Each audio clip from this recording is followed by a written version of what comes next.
ਆ ਜਾਣਾ ਤੂੰ ਇੱਥੇ ਤੂੰ ਪਰੇ ਨਹੀਂ ਖਿਲਾਰ ਸਕਦਾ ਉਹ ਮੈਂ ਪਰਾਂ ਕਿੱਥੇ ਖਿਲਾਰਾਂ ਤੂੰ ਦੱਸ ਮੈਨੂੰ ਉਹ ਜਾਹ ਵਿੱਚ ਚੌਂਚ ਹੀ ਖਿਲਾਰਨੀ ਮਤਲਬ ਇਧਰੋਂ ਮਾਰਨੀ ਹੈ ਮੈਂ ਤੈਨੂੰ ਦੱਸਾਂ ਜਿੱਦਾਂ ਗੱਡੀ ਮਾਰਦਾ ਇਧਰੋਂ ਮਾਰਨੀ ਤਾਂ ਮੈਂ ਖਾ ਲੈਣੀ ਤੂੰ ਸਵਾਰੀਆਂ ਕੋ ਖਿੱਚਦਾ ਮੇਰੇ ਰਕਸ਼ੇ ਕੋਲੋਂ ਉਹ ਮੈਂ ਖਿੱਚਦਾ ਉਹ ਤੇ ਹੋਰ ਕੌਣ ਖਿੱਚਦਾ ਪਲਾਸਟਿਕ ਦੀ ਸਵਾਰੀਆਂ ਦੀ ਖਿੱਚਾਂ ਮੈਂ ਉਹ ਆਪ ਆਣ ਕੇ ਬਿੰਦੀਆਂ ਮੇਰੇ ਆਪ ਤੇ ਆਉਂਦੀਆਂ ਨਹੀਂ ਪਿੱਛੋਂ ਖਲੋ ਕੇ ਇੰਜ ਕਰਦਾ ਰਹਿੰਦਾ ਪਤਾ ਨਹੀਂ ਰਕਸ਼ੇ ਵਾਲੇ ਨੂੰ ਬਿਮਾਰੀ ਹੈ ਇਹ ਕਾਹਦੀ ਬਿਮਾਰੀ ਪਿੱਛੇ ਆ ਕੇ ਇਸ਼ਾਰਾ ਕਿਉਂ ਕਰਦੇ ਮੈਂ ਇਸ਼ਾਰਾ ਕਰਨਾ ਮਨ ਮੇਰੇ ਨਾਲ ਬਹੁਤ ਗੱਲ ਮੈਂ ਨਾਲ ਲੜੀ ਲੁੜੀ ਨਾ ਮੈਂ ਪਰੇ ਕਰੂੰ ਤੈਨੂੰ ਨਹੀਂ ਪਤਾ ਮੇਰੀ ਚਪੇੜ ਬਹੁਤ ਮਸ਼ਹੂਰ ਆ ਜੀਰ ਤੇ ਮੇਰਾ ਤਾਲਾ ਮਸ਼ਹੂਰ ਆ ਮੈਂ ਤੇਰੋਂ ਮਾਰ ਕੇ ਤੇਰਾ ਮਾਫੀ ਮੰਗ ਲੈਣੀ ਤੇਰੇ ਕੋਲ ਮਾਫੀ ਮੰਗ ਲੈ ਗੱਲਾਂ ਕਰਨ ਡਿਆ ਵਾ ਮੈਂ ਦੰਦੀ ਵੜ ਕੇ ਨੱਚ ਜਾਣਾ ਮੈਂ ਤੇਰੇ ਮੂੰਹ ਤੇ ਥੁੱਕ ਕੇ ਨੱਸ ਜਾਣਾ ਜਗ੍ਹਾ ਹੋਰ ਲੱਭਦੀ ਹੈਗੀ ਤੈਨੂੰ ਹੋਰ ਨਹੀਂ ਲੱਭਦੀ ਦੰਦੀ ਤੂੰ ਮੇਰੀ ਸਵਾਰੀ ਕੋ ਬਹਾਨਾ ਬਣਾ ਗੱਲਾਂ ਕਰਨ ਡਿਆ ਤੂੰ ਯਾਰ ਮੇਰੇ ਨਾਲ ਬਕਵਾਸ ਨਾ ਕਰ ਬਹੁਤ ਆਰਾਮ ਨਾਲ ਖਲੋ ਬਕਵਾਸ ਨਾ ਕਰ ਮੈਂ ਬੁਰਸ਼ ਕਰਨਾ ਸੁਬੜ ਕੇ ਬੁਰਸ਼ ਕਰਦਾ ਬੁਰਸ਼ ਗੱਲਾਂ ਕਰਨਾ ਤੂੰ ਆਪਣੀ ਇੱਥੇ 2 ਮਿੰਟ ਬਹਿਣਾ ਹੁੰਦਾ ਸਾਊਂਡ ਵਾਲੇ ਦੇ ਕੋਲ ਤਾਂ ਤੂੰ ਉਹ ਵੀ ਨਹੀਂ ਸਾਨੂੰ ਬਹਿਣ ਦਿੰਦਾ ਤਾਂ ਮੈਂ ਬਹਿ ਗੱਲਬਾਤ ਕਰਨੀ ਇੱਥੇ ਸਮਝਾਉਣ ਆਇਆ ਤੈਨੂੰ ਇਹ ਸਵਾਰੀਆਂ ਮੇਰੇ ਕੋਲ ਆਣ ਕੇ ਬਹਿੰਦੀਆਂ ਕਿਉਂ ਬੈਣੀਆਂ ਤੇਰੇ ਕੋਲ ਸਵਾਰੀਆਂ ਉਹ ਮੇਰੇ ਰਸ਼ਕਾ ਵੇਖ ਆਪਣਾ ਤਾਂ ਵੇਖ ਲੂੰ ਜਾ ਕੇ ਕਿਉਂ ਬੈਣੀਆਂ ਸਵਾਰੀਆਂ ਤੇਰੇ ਕੋਲ ਕਿਉਂਕਿ ਮੈਂ ਖੂਬਸੂਰਤ ਨਹੀਂ ਆ ਤੂੰ ਖੂਬਸੂਰਤ ਆ ਤੋਬਾ ਤੋਬਾ ਤੋਬਾ ਉਹ ਸਵਾਰੀ ਅੰਨੀ ਹੈ ਜਿਹੜੀ ਤੈਨੂੰ ਵੇਖ ਕੇ ਤੇਰੇ ਨਾਲ ਬਹਿ ਜਾਂਦੀ ਹੈ ਉਹ ਸਵਾਰੀ ਮੇਰੇ ਨਾਲ ਕਿਉਂ ਬਹਿੰਦੀ ਕਿਉਂ ਬੈਂਦੀ ਇਸ ਵਾਸਤੇ ਬਹਿੰਦੀ ਹੈ ਜਾਂ ਸਾਨੂੰ ਨਜ਼ਰ ਨਾ ਲੱਗੇ ਸਵਾਰੀਆਂ ਆ ਤੈਨੂੰ ਭਾਵੇਂ ਲੱਗ ਜਾਏ ਗੱਲਾਂ ਕਰਨ ਡਿਆ ਮੈਂ ਯਾਰ ਮੇਰੇ ਨਾਲ ਬਹਿੰਦੀ ਮੇਰੇ ਯਾਰ ਸਾਨੂੰ ਆਬਦ ਨੇ ਇਸ ਦੁਕਾਨ ਚੋਂ ਕੱਢ ਦੇਣਾ ਮੈਂ ਤੈਨੂੰ ਦੱਸਾਂ ਇੱਥੇ ਬਹੁਤੇ ਉੱਚੀ ਨਾ ਬੋਲ ਆਬਦ ਨਹੀਂ ਕਰ ਸਕਦਾ ਆਬਦ ਨਾਲ ਮੇਰੀ ਗੱਲਬਾਤ ਬਣੀ ਨਹੀਂ ਕਿਹਦੇ ਨਾਲ ਉਹ ਜ਼ਾਹਰ ਜੋ ਥੱਕ ਕੇ ਆਣਗੇ ਬਈ ਆਬਦ ਕੋ ਚਾਹ ਪੀ ਤੇ ਗੱਲਬਾਤ ਕਰੀਦੀ ਹੋਰ ਨਾੜੋ ਵਾਲੇ ਏਡੇ ਸਭ ਤੋਂ ਮਸ਼ਹੂਰ ਦੁਕਾਨ ਆ ਉਹਦੀ ਹਾਂ ਮਸ਼ਹੂਰ ਵਾਕਈ ਨਾਲ ਮਸ਼ਹੂਰ ਸਿਆ ਆਡੀਓ ਤੇ 2 ਮਿੰਟ ਬਹਿਣਾ ਹੁੰਦਾ ਤੁਸੀਂ ਉਹ ਵੀ ਨਹੀਂ ਬਹਿਣ ਦਿੰਦੇ ਹਾਂ ਜੇ ਦਿੱਪਾ ਚੱਲ ਗਿਆ ਪਾਇਆ ਸਾਹਿਬ ਨੂੰ ਉਹਨੇ ਮਾਰਨਾ ਬਹੁਤ ਗੱਲਾਂ ਕਰਨ ਡਿਆ ਯਾਰ ਤੂੰ ਆਬਦ ਹੈ ਕਿੱਥੇ ਆਪ ਤਾਂ ਮੈਨੂੰ ਕੀ ਪਤਾ ਤੂੰ ਸਵਾਰੀਆਂ ਕਿਉਂ ਆਬਦ ਨੂੰ ਆ ਲਾਂਦੇ ਫਿਰ ਮੈਂ ਦੇਖੀ ਤੈਨੂੰ ਪਟਾਉਂਦਾ ਦੁਕਾਨ ਆ ਲਾਂਦੇ ਆਬਦ ਗੱਲਾਂ ਕਰਨ ਡਿਆ ਬਸ ਮੇਰੇ ਉਹ ਹੈਲੋ ਭਾਈ ਉਹ ਜੀ ਯਾਰ ਤੁਹਾਨੂੰ ਮੁਸੀਬਤ ਕੀ ਆ ਕੀ ਮੁਸੀਬਤ ਮਸਲਾ ਕੀ ਹੈ ਤੂੰ ਹੱਲ ਕਰ ਦੇ ਫਿਰ ਹੱਲ ਕੀ ਆਇਆ ਤੇ ਇੰਜ ਹੀ ਜਿਵੇਂ ਜਨਰਲ ਜਿਆਦਾ ਵੱਡਾ ਮੁੰਡਾ ਤੂੰ ਸਾਡਾ ਮਸਲਾ ਹੱਲ ਕਰਨ ਆਇਆ ਜਰਨਲ ਜਿਹਾ ਮੇਰੀ ਤੁਸੀਂ ਦੁਕਾਨ ਚ ਆ ਕੇ ਲੜਾਈ ਪਾਈ ਹੋਈ ਆ ਤੂੰ ਵੀ ਰਾਈ ਆ ਆਹੋ ਤੂੰ ਰਾਈ ਆ ਹਾਂ ਰਾਈ ਮੈਨੂੰ ਨਾ ਬੁਲਾਈ ਹਾਂ ਚੱਲ ਠੀਕ ਹੈ ਕੀ ਕਹਿਣ ਡਿਆ ਮੈਂ ਤੇਰੇ ਇੱਕ ਮਾਰਨੀ ਫਿਰ ਇਧਰੋਂ ਇੱਕ ਮਾਰ ਮੈਂ ਮੂੰਹ ਢਾਣਾ ਤੂੰ ਇੱਕ ਮਾਰ ਕੀ ਤੂੰ ਕੀ ਕਹਿ ਰਿਹਾ ਆਬਸ ਸਾਹਿਬ ਮੇਰੀ ਗੱਲ ਸੁਣੋ ਆਬਸ ਸਾਹਿਬ ਅੱਜ ਫੈਸਲਾ ਕਰੋ ਮੇਰੀਆਂ ਸਵਾਰੀਆਂ ਰਕਸ਼ੇ 'ਚ ਆਉਂਦੀਆਂ ਮੇਰੇ ਕੋਲ ਬਹਿਣ ਲੱਗਦੀਆਂ ਇਹਦੇ ਰਕਸ਼ੇ 'ਚ ਕਿਉਂ ਬਹਿੰਦੀਆਂ ਦੇਖੋ ਜੀ ਆਬਸ ਸਾਹਿਬ ਮੈਂ ਚੰਨੇ ਪੈਸੇ ਲਾਏ ਨੇ ਰਸ਼ਕੇ ਹਾਂ ਸਹੀ ਕਾਹਦੇ ਤੇ ਲਾਏ ਆ ਆਟੋ ਦੇ ਲੈ ਦੱਸ ਕਹਿੰਦਾ ਚਲਾਉਂਦਾ ਰਕਸ਼ਾ ਤੇ ਰਿਸ਼ਕਾ ਕਹਿਣੇ ਆਉਂਦਾ ਨਹੀਂ ਰਸ਼ਕਾ ਮੇਰਾ ਗਾਣਾ ਵੇਖ ਕੇ ਗਾਣਾ ਬਣਿਆ ਸੀ ਨਾ ਮੇਰਾ ਸੁਣੋ ਆ ਗਾਣਾ ਸੀ ਨਾ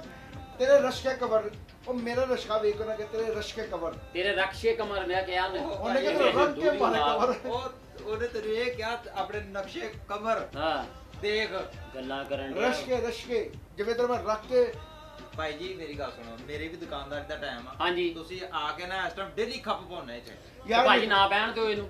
ਮੈਂ ਤਾਂ ਖੱਪ ਪਾਉਂਦਾ ਇਹਨੂੰ ਨਾ ਬਹਿਣ ਦਿਓ ਤੁਹਾਡੀਆਂ ਚੀਜ਼ਾਂ ਵੀ ਚੁੱਕ ਕੇ ਲੈ ਜਾਂਦਾ ਆ ਟੇਪ ਤਾਂ ਸਪੀਕਰ ਜਿਹੜਾ ਵਿੱਚ ਇਹਦੀ ਟੇਪ ਗੱਡੀ 'ਚ ਲੱਗਾ ਉਹ ਵੀ ਇੱਥੋਂ ਹੀ ਲਗਿਆ ਚੁੱਕ ਕੇ ਉਹ ਚੋਰ ਆ ਤੂੰ ਉਹ ਨਹੀਂ ਮੈਨੂੰ ਇਹਨੇ ਚੁੱਕ ਕੇ ਫੜਾਇਆ ਸੀ ਕਹਿੰਦਾ ਵਿੱਚ ਰੱਖ ਨਾਲ ਮੈਂ ਤੇ ਤਾਂ ਸੱਚੀਆਂ ਗੱਲਾਂ ਮੈਂ ਮੇਰੇ ਕੋਲ ਕਰਵਾਉਂਗਾ ਪਰ ਮੂੰਹ ਉਹ ਮੈਂ ਤਾਂ ਚੁਕਵਾਇਆ ਸੀ ਕਹਿੰਦਾ ਭਾਰਾ ਵਾ ਹੱਥ ਪਵਾ ਦੇ ਹੱਥ ਪਰ ਬੜਾ ਭਾਰਾ ਸੀ ਉਹ ਸੰਦੂਕ ਜਿਹੜਾ ਸੀ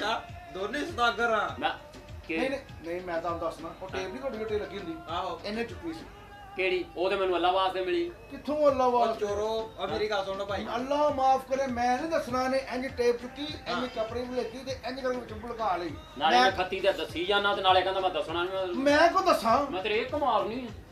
ਮੈਂ ਨਹੀਂ ਦੱਸਣਾ ਚਾਹੁੰਦਾ ਇੰਨਾ ਕਹੀਦਾ ਨਹੀਂ ਤਾਂ ਮਾਰ ਦੇਈਦੀ ਹੁੰਦੀ ਆ ਮੈਂ 3 ਵਾਰੀ ਤੋਂ ਬਾਅਦ ਮਾਰਦਾ ਹੁੰਦਾ ਜੀ ਹਲੇ 2 ਹੋਈਆਂ ਹਾਂ ਗੱਲਾਂ ਕਰਨ ਡਿਆ ਮੇਰੀ ਗੱਲ ਯਾਰ ਇਹਨੂੰ ਆਬਦ ਭਾਈ ਇੱਥੇ ਨਾ ਦੁਕਾਨ ਤੇ ਬਹਿਣ ਡਿਆ ਕਰ ਤੁਹਾਡੇ ਗਾਹਕਾਂ ਦਾ ਟਾਈਮ ਹੁੰਦਾ ਵਾ ਮੈਂ ਤੈਨੂੰ ਦੱਸਾਂ ਆਦੇ ਆਹ ਰਕਸ਼ਾ ਮੇਰਾ ਥੱਲੇ ਖੜਾ ਵਾ ਤੇ ਇਹਦਾ ਰਕਸ਼ਾ ਉਹ ਇਹਦਾ ਪਰੇ ਖੜਾ ਵਾ ਸਵਾਰੀ ਫੇਰ ਭੱਜ ਕੇ ਇਹਦੇ ਜਾਂਦੀ ਵਈਆ ਇਹਦਾ ਵਜ੍ਹਾ ਆਪਾਂ ਪਤਾ ਜਦੋਂ ਮੈਂ ਆਪਣੇ ਰਸ਼ਕੇ 'ਚ ਬਹਿਣਾ ਹੁੰਦਾ ਹਾਂ ਤੇ ਕਵਾਲੀ ਲਾਣੀ ਹੁੰਦੀ ਅੱਲਾ ਤੋਆ ਕਰਨੀ ਹੁੰਦੀ ਤੇਰਾ ਕੁਆਲੀ ਨਾਲ ਤਲਕ ਹੈ ਆਪਣਾ ਰੰਗ ਵੇਖ ਤੇਰਾ ਹੈ ਕੁਆਲੀ ਨਾਲ ਕੋਈ ਤਲਕ ਉਹ ਤੇਰੇ ਤੇ ਸਾਈਆਂ ਵਰਗੇ ਨੈਣ ਨਕਸ਼ਾ ਖੱਤੀਆਂ ਗੱਲਾਂ ਕਰਨ ਨੇ ਉਹ ਆਪਣੇ ਮਜ਼ਹਬ ਦੇ ਮੁਤਾਬਕ ਕੰਮ ਠੀਕ ਕਰ ਰਹੇ ਆ ਹਾਂ ਮਲੰਗ ਬੰਦਾ ਨਾ ਮੈਂ ਕੌਣ ਮੈਂ ਮਲੰਗਾ ਥੋੜਾ ਤੰਗ ਆ ਤੰਗ ਤੂੰ ਸੇਤੋਂ ਵੀ ਤੰਗ ਆ ਪੈਸਿਆਂ ਲੋ ਵੀ ਤੰਗ ਆ ਸਮਝ ਇਹਨਾਂ ਗੱਲਾਂ ਕਰਨ ਡਿਆ ਵਾ ਆਬਦ ਭਾਈ ਇਹ ਤੇਰੀ ਦੁਕਾਨ ਤੇ ਨਾ ਹੋਵੇ ਕੱਲ ਤੋਂ ਨਹੀਂ ਤੇ ਲੜਾਈ ਹੋ ਬਣੀ ਆਪਣੀ ਭਾਜੀ ਇਹ ਮੇਰੀ ਗੱਲ ਸੁਣੋ ਤੁਸੀਂ ਦੋਨੇ ਜਦੋਂ ਲੜਨਾ ਹੁੰਦਾ ਨਾ ਤੁਸੀਂ ਆਪਣੇ ਰਕਸ਼ਿਆਂ 'ਚ ਬਹਿ ਕੇ ਲੜਨਾ ਮੇਰੀ ਦੁਕਾਨ ਤੇ ਆ ਕੇ ਨਹੀਂ ਲੜਨਾ ਬਹੁਤ ਅੱਛੇ ਮੈਂ ਇਹਦੇ ਨਾਲ ਲੜਾਂ ਇਹ ਮੇਰੀ ਸਕਰੀਨ ਤੋੜ ਦੇਵੇ ਬਹੁਤ ਅੱਛੇ ਇੱਥੇ ਤੇਰੀ ਕੋਈ ਸ਼ਾਇਦ ਟੁੱਟ ਵੀ ਜਾਵੇ ਤੂੰ ਜੋੜ ਤੇ ਲਊ ਵਾਹ ਬਹੁਤ ਅੱਛੇ ਗੁੱਸੇ 'ਚ ਮੈਂ ਲਸ਼ਕਾ ਮੂੰਹ ਕਰ ਦੇਵੇ ਅਸੀਂ ਆਪਣੇ ਰਕਸ਼ੇ 'ਚ ਲੜੀਏ ਮੁੜ ਕੇ ਸਾਡਾ ਟਾਇਰ ਪਾੜ ਜਵੇ ਬਹੁਤ ਅੱਛੇ ਐਸ ਮੂੰਹ ਨਾਲ ਕਿੱਥੋਂ ਟਾਇਰ ਪਾਟਣਾ हाँ बहुत अच्छे सी रक्षियां च लड़िए ਉੱਥੇ ਲੜੀਏ ਇਹ ਮੇਰੀ ਸਟੱਪੀ ਚੁੱਕ ਕੇ ਲਾਈਏ ਕੌਣ ਜ਼ਿੰਮੇਦਾਰ बहुत अच्छे सी आप रक्षियां च लड़िए मेरे सलांसर दे विच तुक्का तुंद पे बहुत अच्छे बहुत ਬੜਾ अच्छे ਤੁਕਾ ਤੋਂ ਨਿਆ ਭਾਈ ਤੂੰ हाँ। ਬੜਾ ਨਹੀਂ ਆਪਣੇ ਰਸ਼ਕੇ ਚ ਅਗਲਾ ਲੜੀਏ ਕੇ ਦੇਖ ਲਾ ਖੁੱਲੇ ਇੰਜਨ ਵਰਗਾ ਮੂੰਹ ਆ ਇਹਦਾ ਮੂੰਹ ਖੁੱਲੇ ਇੰਜਨ ਵਰਗਾ ਨਹੀਂ ਹੈਗਾ ਹਾਂ। ਮੇਰੇ ਰਕਸ਼ੇ ਦਾ ਇੰਜਨ ਹੋਣ ਵਾਲਾ ਵਾ ਅੱਛਾ ਉਹ ਧੂਆਂ ਮਾਰਦਾ ਮੋਬਿਲਾਇਲ ਛੱਡਿਆ ਮੈਂ ਰੇਸ ਦਿੱਤੀ ਉਹ ਵਜਾ ਮੂੰਹ ਦੇ ਧੂਆਂ ਤੇ ਤਦ ਕਾਲਾ ਹੋਇਆ ਕਾਲਾ ਨਹੀਂ ਸੀ ਹੋਣਾ ਅੱਛਾ ਜੀ ਪਹਿਲੇ ਤਾਂ ਨਾਲੇ ਭਲਾ ਇਹ ਜਦੋਂ ਪੈਦਾ ਹੋਣ ਤੋਂ ਪਹਿਲੇ ਬਹੁਤ ਸੋਹਣਾ ਸੀ ਅੱਛਾ ਜੀ ਬੜਾ ਕਾਲਾ ਕਿਦਾਂ ਹੋਇਆ ਕਿਦਾਂ ਤੇਰੀ ਮਾਂ ਚਰ ਸੰਦਰ ਲਗਾਉਂਦੀ ਸੀ ਆਹੋ ਦੱਸੂਗਾ ਸੱਚੀਆਂ ਗੱਲਾਂ ਦੱਸੂਗਾ ਮੈਂ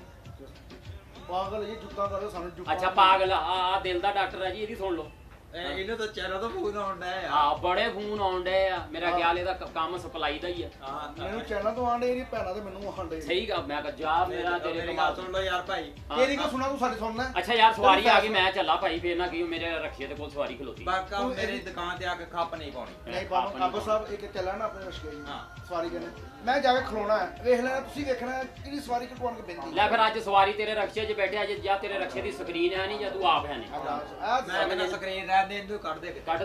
ਦਿਆਂਗਾ ਜੇ ਮੁੱਕੀ ਮਾਰ ਕੇ ਸਕਰੀਨ ਤੋੜਾਂਗਾ ਉਹ ਸਕਰੀਨ ਦੇ ਵਿੱਚੋਂ ਇਹਨੂੰ ਬਾਹਰ ਕੱਢਾਂਗਾ ਸੋਨਾ ਕੱਢ ਦੇ ਬਸ ਮੇਰਾ ਵੀਜ਼ਾ ਲੱਗ ਗਿਆ ਕਿੱਥੇ ਕਿੱਥੇ ਦਾ? ਮੈਨੂੰ ਮੈਂ ਜਾ ਰਿਹਾ ਕਿੱਥੇ ਕਿੱਥੇ ਲਈਏ ਆ ਲਓ ਜੀ ਬਹੁਤ ਅੱਛੇ ਵੀਜ਼ਾ ਲਈਏ ਤਾਂ ਲੱਗਦਾ ਇਹ ਭਾਈ ਜੀ ਉੱਪਰਲਾ ਲਵਾ ਜਿੱਥੇ ਜਾ ਕੇ ਤੂੰ ਵਾਪਸ ਨਾ ਆਵੇਂ ਗੱਲਾਂ ਭਾਈ ਕਰਨ ਇਹ ਦੇ ਗੱਲ ਸੁਣ ਲਓ ਮੇਰੀ ਜਿਹੜੀ ਉੱਥੇ ਜਾ ਕੇ ਲਈਏ ਨਾ ਤੁਸੀਂ ਇੱਥੇ ਹੀ ਲਈਓ ਆਹੋ ਤੁਸੀਂ ਇੱਥੇ ਹੀ ਲਈ ਆਓ ਹਾਂ ਆਓ ਇਹ ਲਫ਼ਜ਼ ਕਹਿ ਰਿਹਾ ਤੂੰ ਗਲਤ ਸਮਝਿਆ ਹੋਣਾ ਚੱਲ ਲਈ ਜਾਓ ਰੋਟੀ ਲੈ ਕੇ ਆਓ ਖਾਣ ਪੀਣ ਲਈਓ ਚਾਹ ਲੈ ਵੀ ਆਵੋ ਲੈ ਭਾਈ ਆਓ। ਸਵਾਰੀ ਦਾ ਤਾਂ ਟਾਈਮ ਹੋ ਗਿਆ ਭਰਾਵਾ ਚੱਲੀਏ ਕਰ ਲਈਏ ਆਪਣਾ ਬਸ ਨਾਲ ਪਾਣੀ ਇੱਥੇ ਖੱਪ ਪਾਣੀ ਮਾਸ਼ਾਅੱਲਾ ਹੁੰਦੀ ਜੀ ਕਿਆ ਰੌਣਕਾਂ ਲੱਗੀਆਂ ਜੀ ਤੁਹਾਡੀ ਦੁਕਾਨ ਤੇ ਅੱਲਾ ਹਾਂਜੀ, ਕਰੇ ਇਸੇ ਤਰੀਕੇ ਨਾਲ ਤੁਹਾਡਾ ਕੰਮ ਚੱਲਦਾ ਰਹੇ ਅਸੀਂ ਆਮੀਨ ਆਉਂਦੇ ਜੀ। ਰਹੀਏ ਚਾਹ ਪਾਣੀ ਪੀਂਦੇ ਰਹੀਏ ਤੁਹਾਡੇ ਨਾਲ ਗੱਪਸ਼ਪ ਲਾਉਂਦੇ ਰਹੀਏ ਮਿਹਰਬਾਨੀ ਤੇ ਜੀ। ਨਾਜ਼ਰੀਨ ਜ਼ਿਆ ਆਡੀਓ ਸਾਊਂਡ ਸਿਸਟਮ ਇੱਥੋਂ ਤੁਸੀਂ ਲੈਣਾ ਨਾ ਭੁੱਲਣਾ ਤੇ ਬਰਾਏ ਮਿਹਰਬਾਨੀ ਜਦੋਂ ਵੀ ਤੁਸੀਂ ਬਾਜ਼ਾਰ ਨਾੜੋ ਵਾਲੇ ਅੱਡੇ ਆਵੋ ਜ਼ਿਆ ਸਾਊਂਡ ਸਿਸਟਮ ਪੁੱਛ ਕੇ ਦੁਕਾਨ ਤੇ ਆਵੋ ਰੈਤ ਔਰ ਅੱਛੀ ਚੀਜ਼ ਮਿਕਸਰ ਯੂਨਿਟ ਸਪੀਕਰ ਹੈਵੀ ਤੋਂ ਹੈਵੀ ਚੀਜ਼ ਤੁਹਾਨੂੰ ਮਿਲ ਸਕਦੀ ਆ ਹਾਂ। ਜ਼ਿਆਦਾ ਤੋਂ ਜ਼ਿਆਦਾ ਸ਼ੇਅਰ ਕਰਨਾ ਲਾਈਕ ਕਰਨਾ ਸਬਸਕ੍ਰਾਈਬ ਕਰਨਾ ਵਸਦੇ ਰਹੋ ਤੇ ਹੱਸਦੇ ਰਹੋ ਸੁੱਖਾਂ ਅੱਲਾ ਦੇ ਦਾ ਹਵਾਲੇ। ਤੇ ਦੇਖਦੇ ਵਿਹੜਾ। ਰਹਿਣਾ ਸੁੱਖਾਂ ਦਾ ਵਿਹੜਾ ਜਿਹੜਾ ਇਹ ਵੀ ਕਿਹਾ ਨਹੀਂ ਗੱਡੀ ਉਹ ਸਹੀ ਕਰਾ ਲਓ ਆਣ ਕੇ ਸਪੀਕਰ ਸੁੱਖ